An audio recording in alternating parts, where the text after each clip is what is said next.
Tell me you have a knife buying problem without telling me you have a knife buying problem. What's going on, guys? Carter here with Edge Mindset. Thank you for hanging out. We're going to be doing an unboxing. Why did I say what I just said? Well, that's because I sold a bunch of knives, and so I had some funds available, and I bought a bunch of stuff. And in between buying things on different days, some things arrived early, some things got lost in the mail. I am not completely sure what's in this box. So this is one that I bought from a person, right? A private seller, pre-owned. There's a few that I got. It's got a guy's name on it, and I don't remember exactly what knife is associated with that guy's name. Now, I could look it up. I could look it up in my messages and know exactly what's in here, but I thought it would be more fun to kind of go into it blind. It's not very often that I don't know what's in a box because I'm not cool enough to have companies just send me stuff. So whenever I get things, I'm usually buying them from a retailer, and I know exactly what retailer is what. This one is in here. Let's see if I can He-Man it out of here. All right, what do we got here? Some trash bags. No, some grocery bags going on here. We're going to cut this open. While I'm doing that, I wanted to say thank you for all your support. Everybody that leaves comments, everybody that kind of hangs out, participates. I appreciate you. I see you. If this is your first time on this channel, there it is. Neeve Knives Offender. I was not expecting this one this quick. Just the other day, I bought this one, and he's super fast shipping. Holy crap, this came really, really fast. This is the first time that I think this is my first YouTube reviewer. No, that's not true. One Track Mind Ire. He is technically a reviewer on YouTube. He has a YouTube channel. I did buy his knife, although not as much as Neeve's knives. I mean, Jerad is a staple, somebody I look up to. I really like his content, and this is a knife that he made. It looks like all we get is the knife, so no card or anything. I would think this should have came with the COA. I don't know. Maybe it got lost. Wow, this is light. This is light. It's probably one of those things where it's just misleadingly light, based on the size. 4.2, I mean, that's pretty light. This is not little, right? Like, this is about the size of a paramilitary 2. Very, very close. Not little at all. Very cool looking. I really like his logo right there. The NK with the knife going through it. Nice contoured scales here. Stonewashed titanium. Very clean. You know what this reminds me of? This is gonna blow your mind. Very cool. This is gonna blow your mind. Wow, this feels so light. All right, you got to hear me out here. Okay, don't freak out and get me in trouble right away. It's got a little bit of sound to it, not a ton. He posted a video where it was really dinging, and I'm not hearing it. That's kind of a bummer. So anyways, back to what I was saying. You know what this actually reminds me of? Medford. Greg Medford, right? And I know you're thinking, dude, you are crazy. This is the opposite of a Medford knife. And that's true. Wow, that's crazy. Look how because this has like an internal pin basically, but it doesn't fully encircle, it's got like a mohawk that runs around. You can see how it's milled in through there so that the stop pin can travel all the way through. That is wild. It reminds me of Medford because it kind of has that play by my own rules aesthetic, right? It's not following all of the rules that you would typically see with knife design.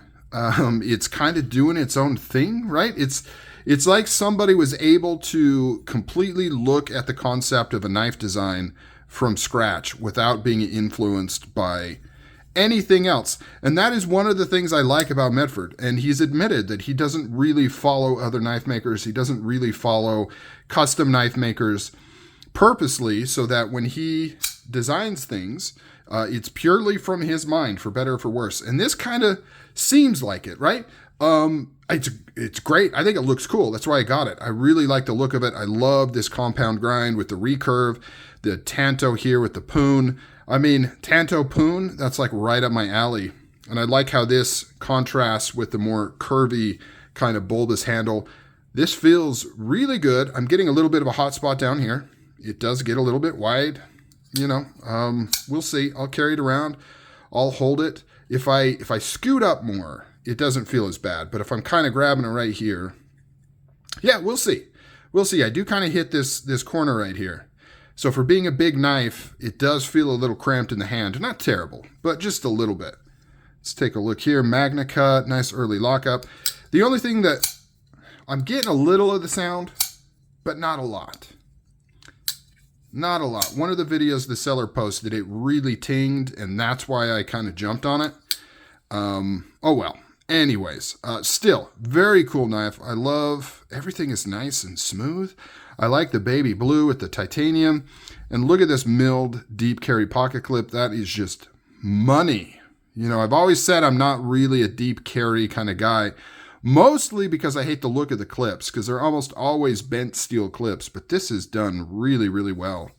I mean, that is cool. It's unfortunate, though, that it, you know, you still have this kind of hanging out. You know, it's super deep, like if it was angled this way in your pocket, but because it's this way, you know, you're still getting quite a bit. But anyways, neither here nor there. I like how this Backspacer sits proud. I like this really micro gear pattern on there. Very lightweight. Nice big opening hole right there. This, for sure, is not a rough and tumble knife, right? This is a slicer, thin behind the edge, but you got some stoutness up here. But because of this, the way that this is done with the stop pin going all the way through, especially since it doesn't actually connect all the way around like a fully enclosed internal stop pin, you know, this would not be a knife that you'd want to put a lot of lateral force on because you don't have that much steel kind of holding it together. Not that a knife should ever be used for anything like that, right? That should never really be the case. Ooh, I really like that. I love this knurling right here. Jimping, whatever you want to call it. That is nice. I love how this is proud. Plenty of access into that. Plenty of room to reverse flick. Let's see if I can thumb flick. Yeah. I mean, it's a little tight, you know, especially on the thumb flick. I don't get quite as good. Reverse flick is really nice. Of course, you've got the top. I can probably do that. Let's see if I can index it. No, but that's probably just me. It's probably just me. Nice and tight. I can't remember who the OEM is on this. Probably like Kubi or something, but I don't know. Don't quote me on that. When I do a full kind of tabletop video on this, I will get all the details. Nice grind lines there. Beautiful, beautiful stuff. You've got this tip here to do all kinds of work. You've got the recurve to hold your material for push cuts. And it's not too deep to be difficult to sharpen, right? You can sharpen this on just normal captured stones, no problem. That is a very slight recurve. Very, very cool. I'm surprised that Jerad went with a compound grind on this. That is very, very cool that he did that. So, what have we done? Are we done? Are we done? Are we done? Look how thin that is. Very nice. Are we done? I think we're done. I think that's it for the unboxing. Got to spend some time with this.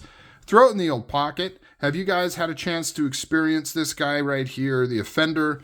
I think it's pretty cool. I like what Jerad's doing. Very neat stuff. All right, guys. Later.